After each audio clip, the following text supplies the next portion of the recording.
Hey, what's up everybody? Today we're going to talk about a mod that I actually stole from my 2012 SRT. I mean, I love my Scat Pack. I love everything about my Scat Pack.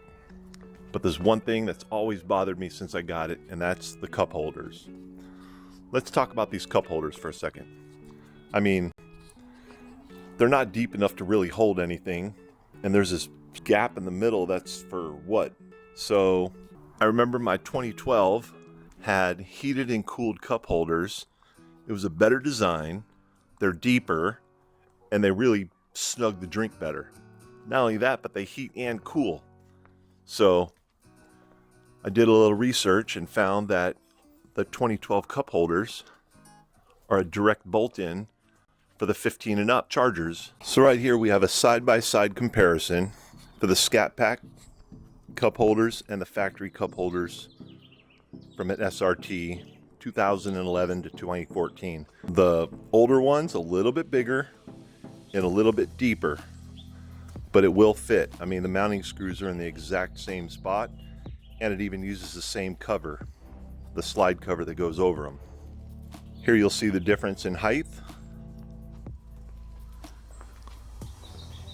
and with the bottom view you can see that it's quite a bit bigger, but trust me, it will fit.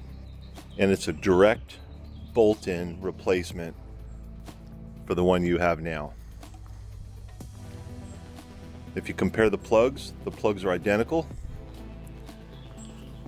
Just the older one has more wires going to it for the heating and cooling function. If you try to find one of these things brand new, good luck.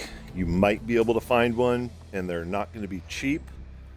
But I went on eBay, that's where I got mine, and you could usually find them for between 125, 175, maybe 200 bucks. The only downside is most of the ones you find on eBay, they are used. As long as you could find one that still works in working condition, which you should, like I did. But the bottoms of the cup holders are usually going to have some chipping or peeling paint, maybe even a little bit of rust.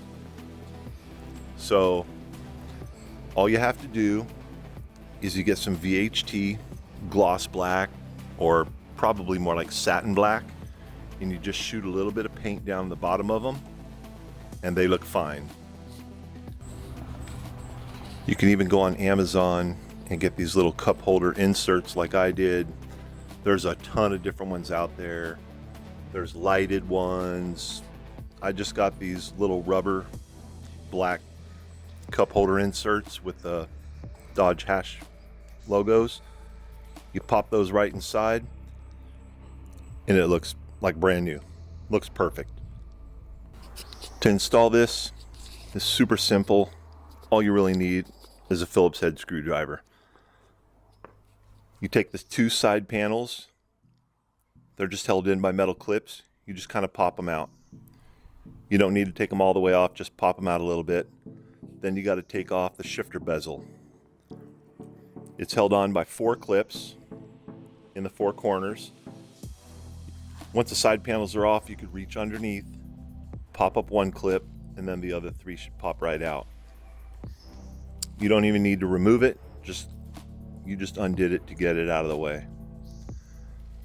Next thing you're going to want to do, open the glove box, and you got to remove this plastic trim piece that goes around the cup holders. It's held on by 2 clips at the front. You push in the clips and lift them out. If you break the clips, no big deal.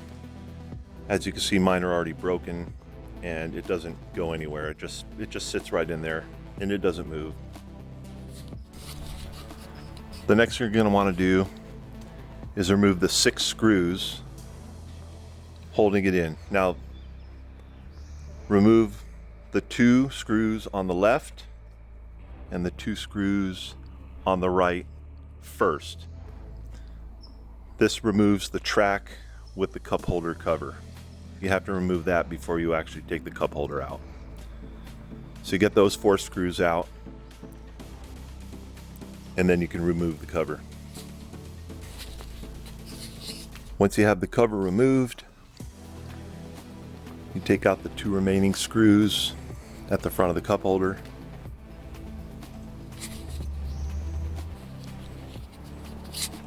Once you have those two forward screws removed, it's time for the cup holder to come out. Now, towards the back of the cup holder, on both sides, there's a metal clip holding it in place. One on the left, one on the right. You just have to pull up firmly and the clips will disengage and you can remove the cup holder. Just be sure to disconnect the connector underneath. Now you're ready to install the new one, and it basically goes in the same way the other one came out.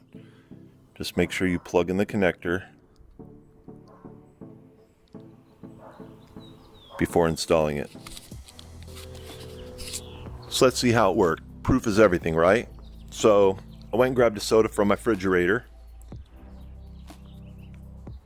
checked the temperature, 51.6, 51.5, about 51 degrees. Fresh out of the fridge, nice cold drink. Next, we started the car. We turned on the heating side on one side and the cooling side on the other, so we could test them both at the same time.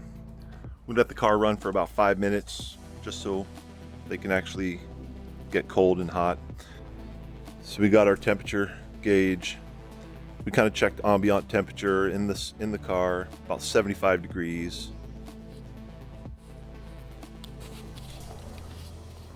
Now it's time to test the temperature inside the cup holders. And the hot side measured between 125, 126 degrees. That's pretty damn warm.